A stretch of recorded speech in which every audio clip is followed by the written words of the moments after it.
He left her mail on the ground, without a word, without even slowing down. A blind woman standing on her porch, calling out cane in hand, and the postal worker didn't even glance her way. He just drove off. But what no one expected was what showed up at her door the next morning. Not one car, not two, an entire military convoy, and the man leading it.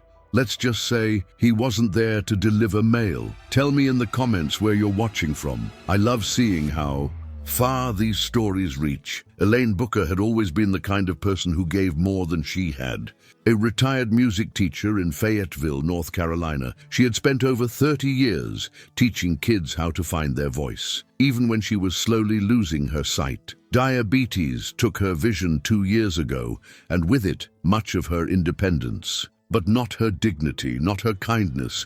Every day, she sat on her porch around the same time, waiting for the mail. It was one of the few routines she could still count on. She didn't ask for much, just a few moments of respect. A hello, a hand placing the letters gently into hers. But that day, the postal worker didn't even slow down. He tossed the mail near her feet and drove off, leaving her calling out into silence. Her neighbor, Mrs. Moreno, saw the whole thing. She wanted to say something, but she froze. Later, she brought over the mail, helped Elaine back inside, and tried to make a light of it. But Elaine's face said everything. She wasn't angry, just deeply, quietly hurt. Like a part of her humanity had been erased in broad daylight. What the postal worker didn't know was that Elaine had a nephew stationed nearby, Private Daniel Booker, her late brother's only son. She hadn't seen him in months. Base restrictions. Heavy training, you know how it goes. But Mrs. Moreno made a call. She left a voicemail just to let him know what happened. She didn't think much would come of it.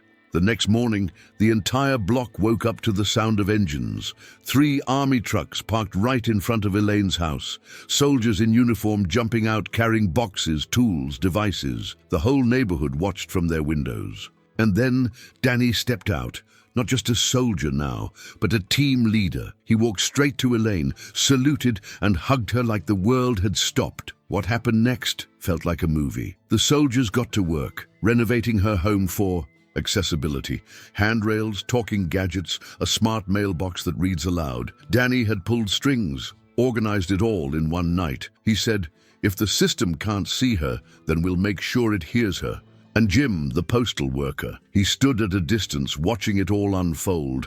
The next day he returned, slower this time. He walked up the steps, looked her in the eye, and apologized. Not with excuses, just truth. Elaine nodded. "I forgive you," she said softly, "but I hope you understand now. Being blind doesn't make me invisible." Since then, everything changed. Neighbors who once kept to themselves started checking in. Kids began visiting again. The music returned to Elaine's house. And even Jim, the man who once looked right through her, started leaving her mail in hand, with a quiet smile and a "Have a good day, Mom." Some people say respect can't be taught, but sometimes all it takes is someone reminding the world that every person deserves to be seen. If this story touched you, comment the word dignity, because it's not something you give, it's something everyone deserves, no matter what. There is a story here on the screen that will also move you. Press to watch, you won't regret it.